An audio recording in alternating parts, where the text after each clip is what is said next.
Hey everyone, my name is Wedge. For this week's standard deck tech, we'll be looking at what? No. This can't be happening. Jund midrange.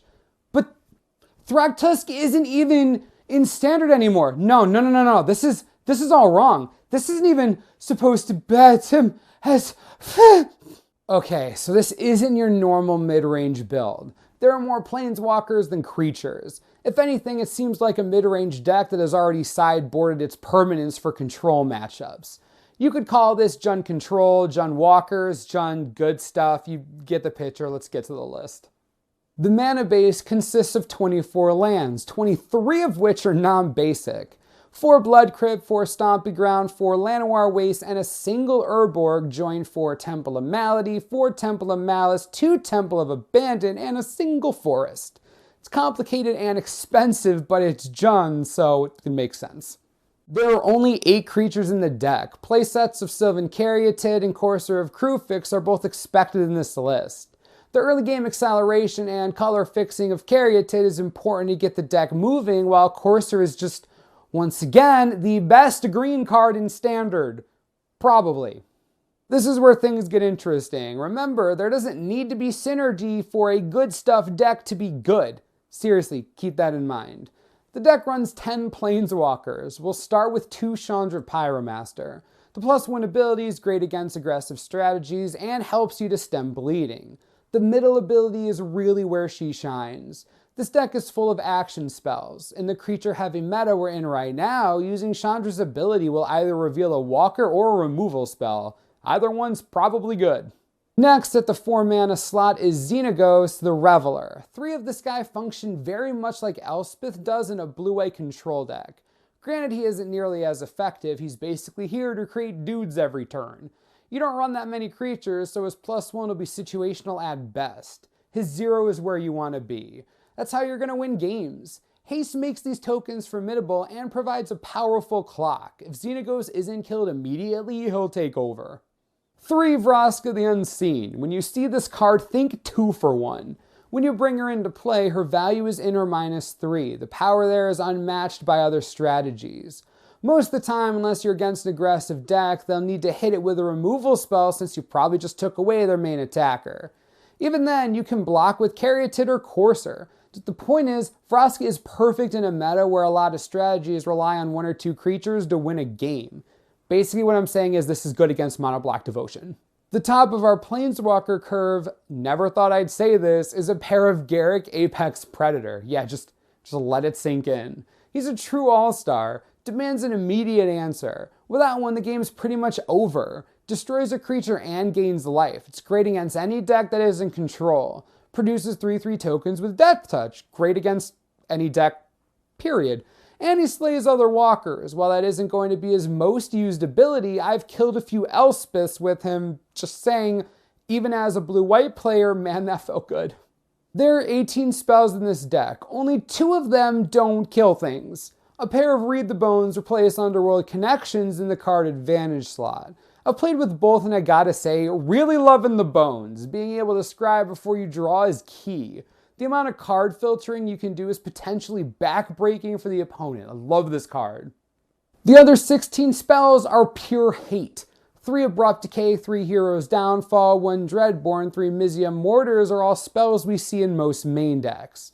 The unusual main deck inclusions are 2 Golgari Charm, 2 Putrefy, and 2 Rakdos' Return.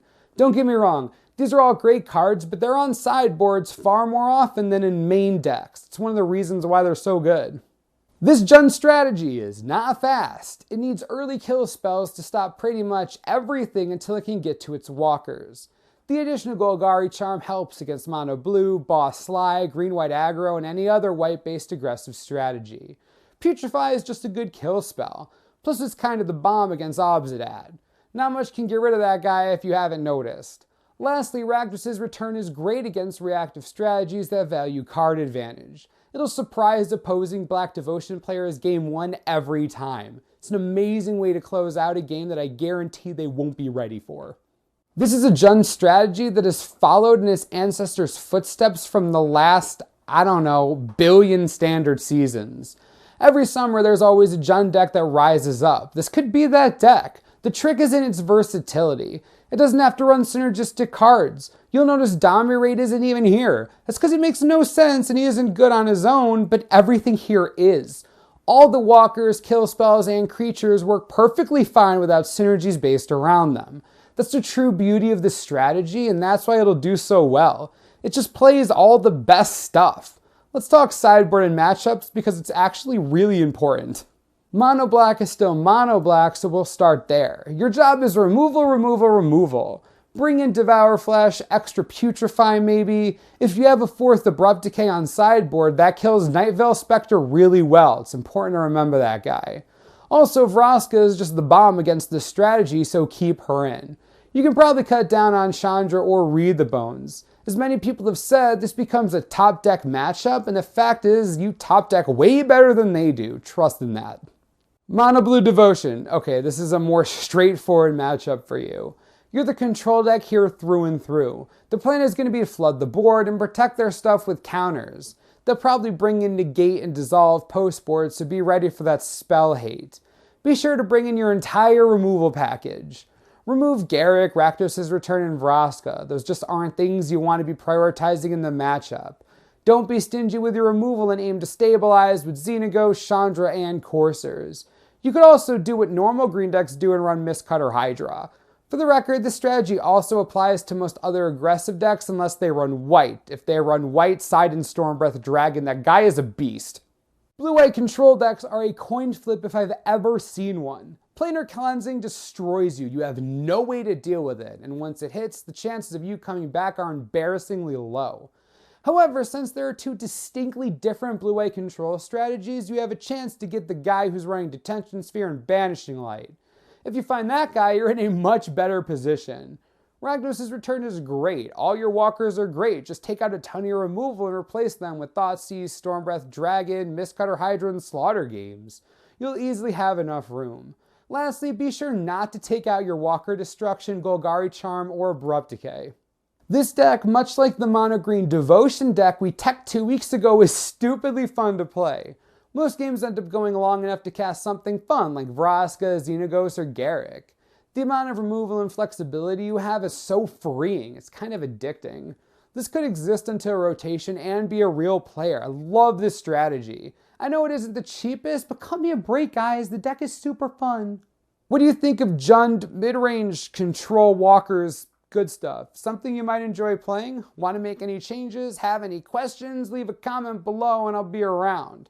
As always, subscribe for the latest and most reliable Magic the Gathering information you could ever need. This is the Manosaurus, I'm Wedge. Thanks for watching. We'll see you next time.